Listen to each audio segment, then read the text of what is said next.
দিল্লির চমচমাতি দুনিয়ায় এক মাল্টিন্যাশনাল লাক্সারি হোটেল চেইনের হেড অফিস ছিল রয়্যাল প্যালেস গ্রুপ।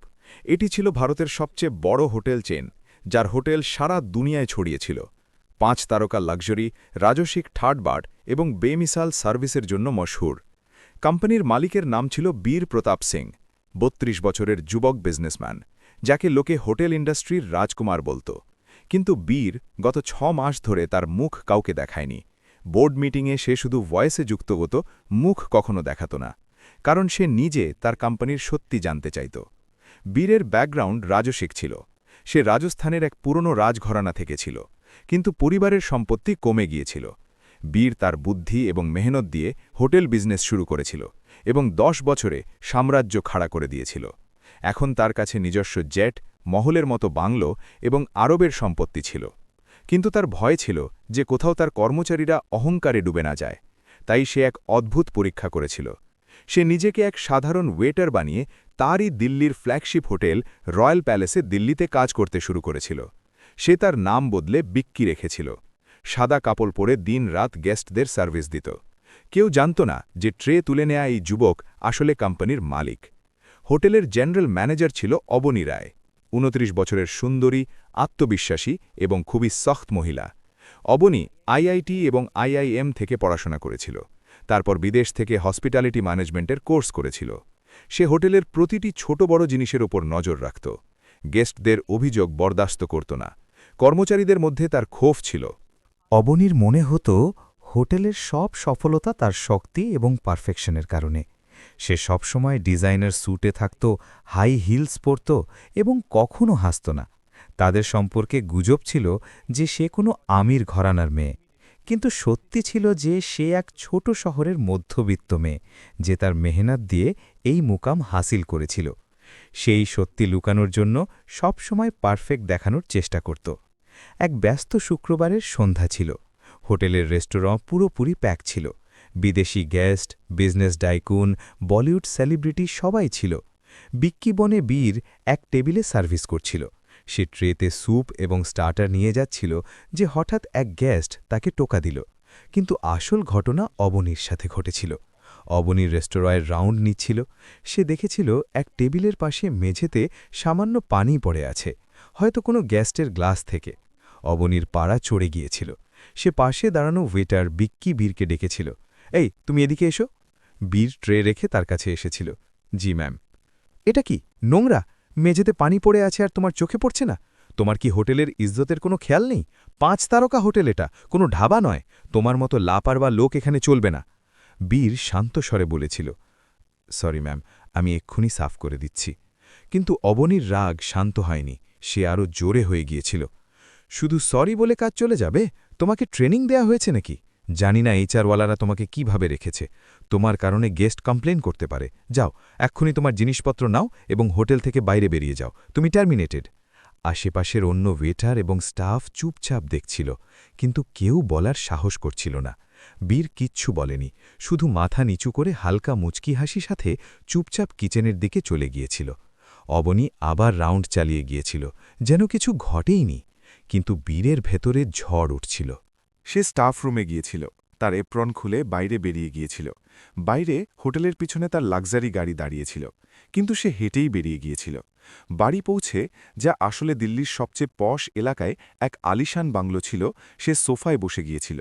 সে তার বিশ্বাসভাজন সিইওকে ফোন করেছিল, করণ, কাল থেকে আমি নতুন প্ল্যান শুরু করছি। হোটেলে এক রহস্যময় ইনভেস্টর আসছে। তার নাম হবে আদিত্য রাজপুত। করণ হেসেছিল, স্যার, আবার নতুন ড্রামা? বীর বলেছিল, এবার ড্রামা নয়, সবক শেখাব।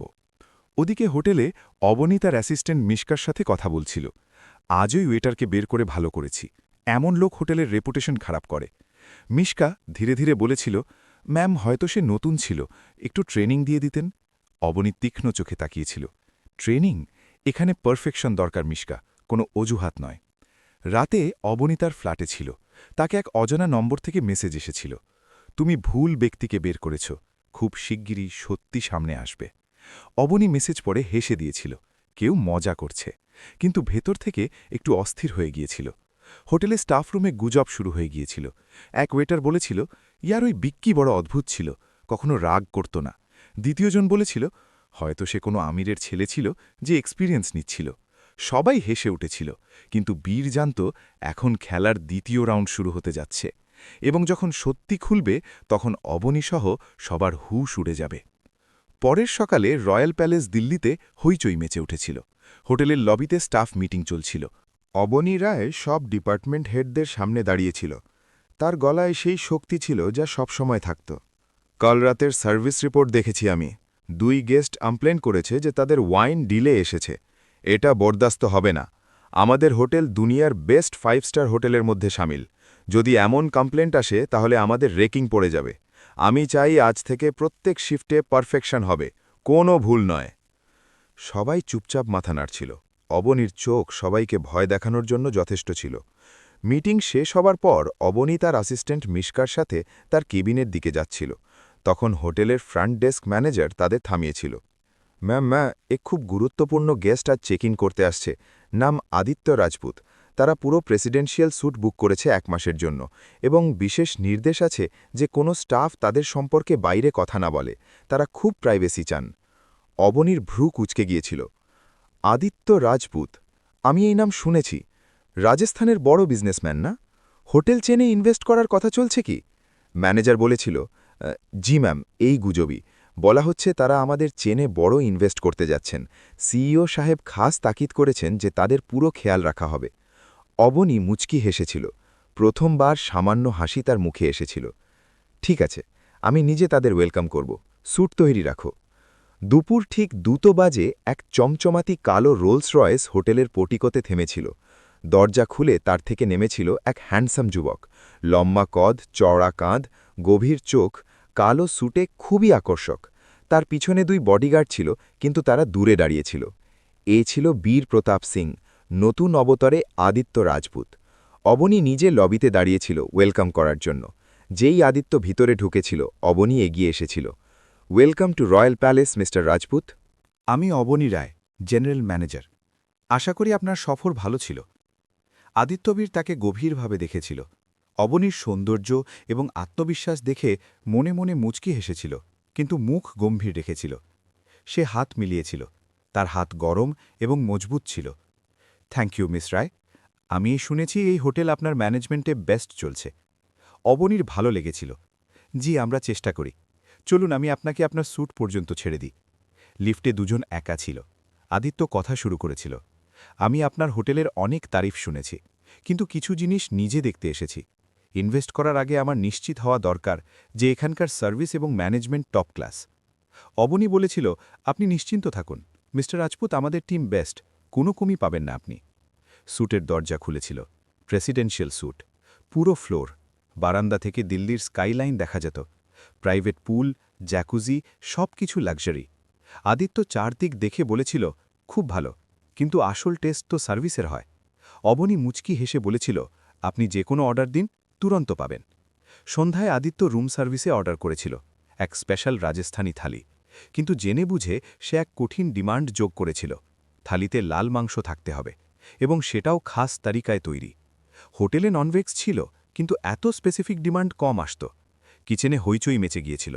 শেফ অবনীকে ফোন করেছিল, ম্যাম, গেস্ট লাল মাংস চেয়েছে, কিন্তু আমাদের কাছে সেই খাস স্টাইলের মশলা নেই। অবনী রাগে ফেসে গিয়েছিল। সে নিজে কিচেনে গিয়ে শেফকে ধমক দিয়েছিল এবং বাইরে থেকে স্পেশাল মশলা আনিয়েছিল। শেষমেশ থালি তৈরি হয়েছিল এবং সার্ভ করা হয়েছিল। আদিত্য খেয়ে শুধু এতটুকু বলেছিল, ভালো, কিন্তু পারফেক্ট নয়। অবনীর খারাপ লেগেছিল। রাতে আবার সেই অজানা নম্বর থেকে মেসেজ এসেছিল, প্রথম টেস্ট পাস হয়নি, এখনও আরও অনেক আসতে বাকি। অবনী অস্থির হয়ে গিয়েছিল। সে মিশকাকে ফোন করেছিল, এই মেসেজ কার? কেউ আমাকে ধমকাচ্ছে কি? মিশকা বলেছিল, ম্যাম হয়তো কোনো প্র্যাঙ্ক, অথবা কাল আপনি যে ওয়েটারকে বের করেছিলেন, বিক্কিকে। অবনী হেসেছিল, ওই বেচারা বিক্কি, সে তো গরিব ছেলে ছিল, তার কাছে ফোনও হয়তো নেই, ছেড়ে দাও। কিন্তু পরের দিন থেকে আসল খেলা শুরু হয়েছিল। আদিত্য হোটেলে ছোট ছোট কমপ্লেন করা শুরু করেছিল। কখনো বিছানায় চাদরে হালকা দাগ, কখনো পুলের পানি ঠান্ডা, কখনো সার্ভিস একটু লেট। প্রত্যেক কমপ্লেন্টে অবনী নিজে দৌড়ে দৌড়ে আসত এবং ক্ষমা চাইত, কিন্তু আদিত্য প্রত্যেকবার শান্তভাবে বলত, আমি ইনভেস্ট করতে এসেছি মিস রায়। যদি ছোট ছোট বিষয়ে কামি থাকে তাহলে বড় ইনভেস্ট কি করে করব? অবনী টেনশনে পড়ে গিয়েছিল। তার মনে হয়েছিল এই ইনভেস্ট তার কেরিয়ারের টার্নিং পয়েন্ট হতে পারে। যদি আদিত্য ইনভেস্ট করে যায় তাহলে তার পজিশন আরও মজবুত হয়ে যাবে। সে দিনরাত হোটেলে থাকতে শুরু করেছিল। এক সন্ধ্যায় আদিত্য অবনীকে ডিনারে ইনভাইট করেছিল, হোটেলের রুফটপ রেস্টুরেন্টে, শুধু দুজনের জন্য রিজার্ভ। অবনী একটু ইতস্তত করেছিল, কিন্তু গিয়েছিল। সেখানে দিল্লির লাইটস নিচে ঝলমল করছিল। আদিত্য ওয়াইন অর্ডার করেছিল এবং বলেছিল, আপনি খুব মেহনতি অবনী, কিন্তু নিজের স্টাফের সাথে এত সক্সড কেন থাকেন? অবনী বলেছিল, শক্তি ছাড়া পারফেকশন আসে না মিস্টার রাজপুত। আদিত্য মুচকি হেসেছিল। কখনো কখনো সক্সড মানুষত্বকে মেরে ফেলে, যেমন কাল আপনি এক ওয়েটারকে বিনা কারণে বের করে দিয়েছেন। অবনী চমকে উঠেছিল। আপনার কি করে জানল? আদিত্য এড়িয়ে গিয়েছিল। হোটেলে কথা ছড়ায়।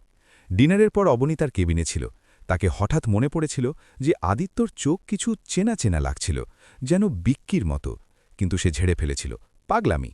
রাতে আবার মেসেজ এসেছিল, এখন দ্বিতীয় টেস্ট শুরু, এক বড় ক্রাইসিস আসছে, দেখি আপনি কিভাবে হ্যান্ডেল করেন।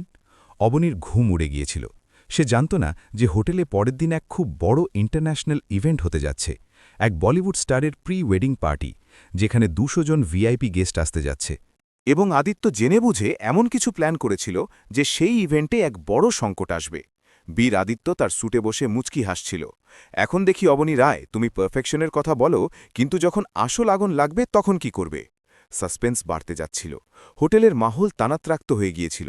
স্টাফের মধ্যে গুজব ছিল যে এই আদিত্য রাজপুত আসলে কিছু অন্যই, কিন্তু কেউ বিশ্বাস করছিল না। পরের দিন রয়্যাল প্যালেস দিল্লির জন্য সবচেয়ে গুরুত্বপূর্ণ দিন ছিল। হোটেলে বলিউডের সুপারস্টার অ্যাক্টর রিয়া কাপুরের প্রি ওয়েডিং পার্টি হতে যাচ্ছিল। 200-র বেশি ভিআইপি গেস্ট, ফিল্মি সিতারা, বড় বিজনেসম্যান, পলিটিশিয়ান এবং পাঁচপুর থেকে নিকিয়ান এবং বিদেশি মেহমান, পুরো হোটেল বুক ছিল। ব্যাকইয়ার্ড গার্ডেনকে রাজসিক তরিকায় সাজানো হয়েছিল। ঝুমুর, ফুলের মালা, লাইটসের বৃষ্টি এবং এক বড় স্টেজ যেখানে লাইভ পারফরমেন্স হতে যাচ্ছিল। অবনী রায় সকাল 4টে থেকে হোটেলে ছিল। সে প্রতিটি ডিটেল নিজে চেক করছিল, ফুল তাজা আছে কিনা, খাবারের মেনু পারফেক্ট আছে কিনা, সিকিউরিটি টাইট আছে কিনা। তার মনে ছিল আদিত্য রাজপুতের মেসেজ, এক বড় ক্রাইসিস আসবে, কিন্তু সে এটাকে নজরআন্দাজ করেছিল। আজ যদি সবকিছু পারফেক্ট থাকে তাহলে আদিত্যর ইনভেস্ট পাক্কা হয়ে যাবে, তার ক্যারিয়ার ঝলমল করে উঠবে। দুপুর পর্যন্ত সবকিছু ঠিক চলছিল। গেস্টরা আসা শুরু করেছিল। রিয়া কাপুর নিজে হেলিকপ্টার থেকে নেমেছিল এবং অবনী তার ভব্য স্বাগত জানিয়েছিল। আদিত্য রাজপুতও পার্টিতে যোগ দিয়েছিল। ব্ল্যাক শেরওয়ানিতে খুব আকর্ষক লাগছিল। অবনী তাকে দেখে মুচকি হেসে বলেছিল, মিস্টার রাজপুত, আজ আপনি নিজে দেখবেন আমাদের সার্ভিস কতটা পারফেক্ট। আদিত্য গভীর চোখে তাকিয়ে বলেছিল, উম্মিদ হ্যায় মিস রায়, কিন্তু রাত এখনও লম্বা। সন্ধে 7টায় পার্টি শুরু হয়েছিল। মিউজিক বাজছিল, ডান্স ফ্লোরে লোকে ঝুমছিল, ডিনার সার্ভ হচ্ছিল। 50-এর বেশি ডিশ, লাইভ কাউন্টার, রিশাক কয়েন অর্ডার, বিদেশি শেফ। কিন্তু ঠিক 8:30টার সময় হঠাৎ বিদ্যুৎ চলে গিয়েছিল। পুরো হোটেল অন্ধকারে ডুবে গিয়েছিল। জেনারেটর অটোমেটিক স্টার্ট হওয়া উচিত ছিল, কিন্তু হয়নি।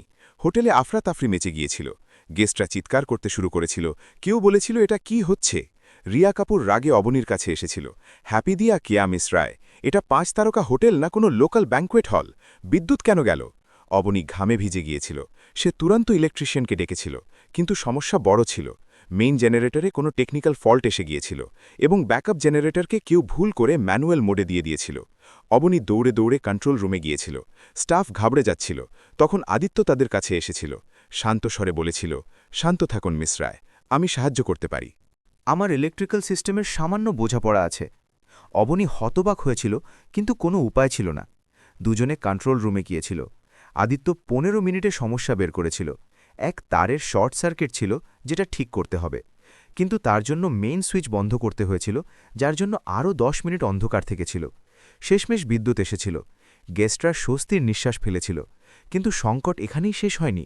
বিদ্যুৎ আসার পর কিচেনে জানা গিয়েছিল যে ফ্রিজের তাপমাত্রা গোলমাল হয়ে গিয়েছিল। কিছু ননভেজ ডিশ খারাপ হয়ে গিয়েছিল। মেইন কোর্সে অন্তর্ভুক্ত রয়্যাল রাজস্থানী লাল মাংসের ডিশ এখন সার্ভ করা যাবে না। শেফ ঘাবড়ে গিয়েছিল। অবনী কিচেনে পৌঁছে তার মুখ লাল হয়ে গিয়েছিল। এটা কিভাবে হলো? আমি সকালে নিজে চেক করেছিলাম।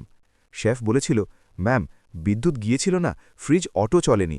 এখন 200 গেস্টকে ডিনার সার্ভ করতে হবে এবং এক মূল ডিশ অনুপস্থিত। অবনীর হৃদয় ধরফর করছিল। রিয়া কাপুর আবার এসেছিল। সিপাই নায়ক, বাসমান নয়, বাম, এখন কি খাবারও নেই? তখন আদিত্য আবার দেখা দিয়েছিল। মিস রায়, আমি বাইরে থেকে এক স্পেশাল রাজস্থানী শেফ ডেকে এনেছি, সে আবার সাথে এসেছে। ৩০ মিনিটে নতুন ডিশ তৈরি হয়ে যাবে। অবনী অবিশ্বাসে তাকিয়েছিল। আপনি কি করে? আদিত্য মুচকি হেসেছিল। আমি রাজস্থানী তো, আমার কাছে কন্ট্যাক্টস আছে। আধ ঘণ্টায় নতুন ডিশ তৈরি হয়েছিল এবং সার্ভ করা হয়েছিল। গেস্টরা খুশি হয়ে গিয়েছিল। রিয়া কাপুর নিজে অবনীকে জড়িয়ে ধরেছিল। থ্যাঙ্ক গড, সব সামলে গেছে। পার্টি শেষ হওয়ার পর রাত ২টো অবনী তার কেবিনে বসে ক্লান্ত হয়ে কাঁদছিল। আজকের দিন তার জন্য সবচেয়ে খারাপ ছিল। তখন দরজা খটখটিয়েছিল। আদিত্য ভিতরে এসেছিল ২ কফির কাপ নিয়ে। কফি খাবেন? অবনী চোখের জল মুছে বলেছিল, থ্যাংক ইউ মিস্টার রাজপুত। আজ আপনি না থাকলে সব বরবাদ হয়ে যেত। আদিত্য বসে গিয়েছিল। আপনি খুব মেহনতি অবনী, কিন্তু আজ যা ঘটেছে সেটা দুর্ঘটনা ছিল না। অবনী চমকে উঠেছিল। মানে?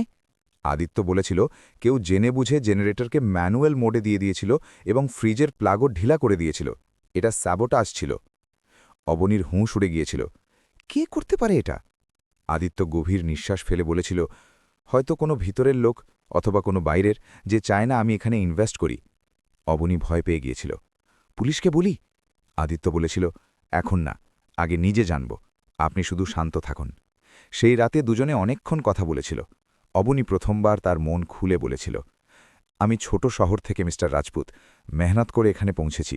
আমার ভয় লাগে যে কোথাও সব ছিনিয়ে না নেয়। আদিত্য তার চোখে তাকিয়েছিল।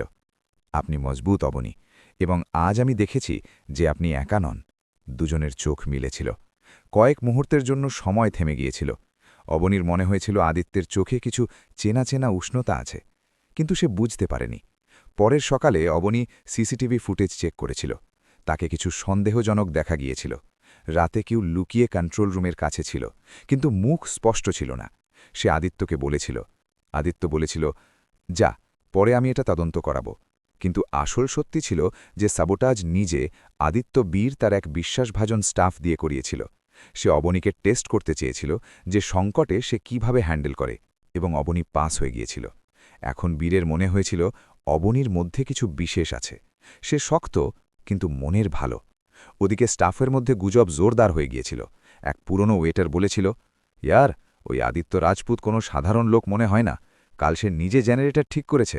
দ্বিতীয়জন বলেছিল, এবং ম্যামকে দেখো, দুজনে অনেক রাত পর্যন্ত কেবিনে ছিল। অবনীকে আবার অজানা মেসেজ এসেছিল। তৃতীয় টেস্ট পাস। এখন শেষ আসছে দিন, সত্যি খুব কাছে। অবনী এখন ভয় এবং উৎসুকতা দুটোই অনুভব করছিল। তার মনে হচ্ছিল আদিত্য কিছু লুকিয়ে রেখেছে, এবং সে ঠিক ছিল। বীর তার স্যুটে বসে ভাবছিল, এখন সময় এসেছে যে আমি আমার আসল মুখ দেখাব। কিন্তু আগে এক শেষ টেস্ট। সাসপেন্স চরমে ছিল। হোটেলে কিছু বড় হতে যাচ্ছিল। প্রি ওয়েডিং পার্টির পর হোটেলে 2 দিনের অসাধারণ শান্ত মাহল ছিল। গেস্টরা খুশি হয়ে চলে গিয়েছিল। রিয়া কাপুর সোশ্যাল মিডিয়ায় হোটেলের তারিফ করেছিল, এবং মিডিয়ায় রয়্যাল প্যালেস দিল্লি আবার খবরের শিরোনামে ছিল। কিন্তু অবনী রায়ের মনে অস্থিরতা বাড়ছিল। অজানা মেসেজ এখন প্রতিদিন আসছিল। শেষ মেসেজ তাকে সারা রাত ঘুমাতে দেয়নি। শেষ টেস্ট কাল, তৈরি থাকো, সত্যি সামনে আসছে। পরের সকালে কোম্পানির হেড অফিস থেকে খবর এসেছিল যে বোর্ড মিটিং ডাকা হয়েছে, কারণ রয়্যাল প্যালেস গ্রুপে বড় ইনভেস্ট আসছে এবং মালিক নিজে উপস্থিত থাকবেন। অবনী এটা শুনে অবাক হয়েছিল। গত 5 বছরে মালিক বীর প্রতাপ সিং কখনো ফিজিক্যালি মিটিংয়ে আসেনি। সবসময় ভিডিও কলে মুখ লুকিয়ে অবনীকে বোর্ডরুমে উপস্থিত থাকার নির্দেশ এসেছিল। মিটিং দুপুর 3টে বাজে ছিল। বোর্ডরুমে সব ডিরেক্টর, সিইও করণ মেহতা এবং সিনিয়র ম্যানেজমেন্ট বসেছিল। অবনীও কোনায় চেয়ারে বসেছিল। রুমে টেনশন ছিল। সবাই ফিসফিস করছিল। আজ মালিক প্রথমবার আসছে, জানি না কি হতে যাচ্ছে। ঠিক 3টের সময় দরজা খুলেছিল। ভিতরে এসেছিল আদিত্যের রাজপুত। সেই ব্ল্যাক স্যুট, সেই আত্মবিশ্বাস, কিন্তু তার সাথে কেউ ছিল না। সবাই হতবাক। সিইও করণ উঠে দাঁড়িয়ে মুচকি হেসে বলেছিল, লেডিজ অ্যান্ড জেন্টলম্যান, আমাদের মালিক মিস্টার বীর প্রতাপ সিং। এক মুহূর্তের জন্য রুমে নীরবতা ছড়িয়ে পড়েছিল। অবনীর মুখ সাদা হয়ে গিয়েছিল। সে চেয়ার থেকে উঠার চেষ্টা করছিল, কিন্তু পা কাঁপছিল। আদিত্য নয়, বীর সোজা মূল চেয়ারে বসে গিয়েছিল। তার চোখ অবনীর উপর স্থির হয়েছিল। বীর শান্ত কিন্তু গম্ভীর গলায় বলা শুরু করেছিল, সবার আগে আপনাদের সবাইকে ধন্যবাদ। এই কোম্পানিকে এখানে পৌঁছানোতে আপনাদের সবার অবদান আছে। কিন্তু গত 6 মাস ধরে আমি নিজে আমার কোম্পানিকে ভিতর থেকে দেখছিলাম। আমি জানতে চেয়েছিলাম যে আমাদের সংস্কৃতি এখনও সেই আছে কিনা যা আমি স্বপ্নে দেখেছিলাম। আমি চাইনি যে সফলতার পর আমরা অহংকার এবং অহংকারে ডুবে যাই। সবাই চুপ ছিল। বীর এগিয়ে বলেছিল, তাই আমি নিজেকে এক সাধারণ ওয়েটার বানিয়েছিলাম, নাম রেখেছিলাম বিক্কি। আমি ট্রে তুলেছিলাম, মেঝে সাফ করেছিলাম, গ্যাসদের সার্ভিস দিয়েছিলাম, এবং আমার যে অভিজ্ঞতা হয়েছিল সেটা চমকপ্রদ ছিল। এখন তার চোখ শুধু অবনীর ওপর। মিস অবনী রায়, আপনি এই হোটেলের জেনারেল ম্যানেজার, আপনি খুব মেহনতি, পারফেকশনিস্ট, কিন্তু একদিন আপনি আমাকে এক সাধারণ ওয়েটারকে মেঝেতে পানি পড়ে দেখে কিছু না জিজ্ঞাসা করে অপমান করেছিলেন এবং চাকরি থেকে বের করে দিয়েছিলেন। আপনি আমাকে মানুষ মনে করেননি, শুধু আপনার পারফেকশনের পথের কাঁটা মনে করেছিলেন। অবনীর মাথা নিচু হয়ে গিয়েছিল, চোখে জল ছিল, বোর্ডরুমে কেউ কথা বলছিল না। বীর এগিয়ে বলেছিল, কিন্তু তারপর আমি আদিত্য রাজপুত বনে এসেছিলাম। আমি আপনাকে টেস্ট করেছিলাম, ছোট ছোট কমপ্লেন করেছিলাম, তারপর বড় সংকট তৈরি করেছিলাম, এবং আপনি প্রত্যেকবার পাশ হয়েছিলেন। আপনি দেখিয়েছিলেন যে সংকটেও আপনি শান্ত থাকেন, টিমকে সামলান, রাগ জানি না, এবং মেহনত করেন। আপনি প্রমাণ করেছিলেন যে আপনি শুধু শক্ত নন, মনেরও ভালো। অবনী এখন কাঁদছিল। সে উঠে দাঁড়িয়ে কাপা গলায় বলেছিল, স্যার, আমি ক্ষমা চাইছি। আমার জানা ছিল না, আমি খুব বড় ভুল করেছি। আমি অহংকারে ছিলাম, আমি ভাবতাম পারফেকশনই সব কিছু, কিন্তু আমি মানুষত্ব ভুলে গিয়েছিলাম। যদি আপনি চান তাহলে আমি ইস্তিফা দিয়ে দিচ্ছি। বীর উঠে দাঁড়িয়েছিল। সে অবনীর কাছে এসে ধীরে বলেছিল, ইস্তিফা নয় অবনী, আমি আপনাকে টেস্ট করেছিলাম কারণ আমার আপনার উপর বিশ্বাস ছিল। আপনার মধ্যে সেই আগুন আছে যা এই কোম্পানিকে আরও উঁচুতে নিয়ে যেতে পারে, কিন্তু এখন থেকে মনে রাখবেন পারফেকশনের সাথে সাথে মানুষত্বও দরকার। প্রত্যেক কর্মচারী, সে ওয়েটের হোক বা ম্যানেজার, আমাদের ফ্যামিলির অংশ। তারপর বীর সবার দিকে ঘুরে বলেছিল, আজ থেকে কোম্পানিতে নতুন পলিসি শুরু হচ্ছে। প্রত্যেক ম্যানেজারকে কমপক্ষে 1 মাস গ্রাউন্ড লেভেলে কাজ করতে হবে, যাতে তারা বুঝতে পারে আসল মেহনত কি হয়, এবং যারা অহংকার করবে তাদের সবক শেখানো হবে। বোর্ডরুমে তালি বেজে উঠেছিল, সবাই স্বস্তি অনুভব করছিল। অবনী এখনও কাঁদছিল, কিন্তু এবার আনন্দের চোখের জল।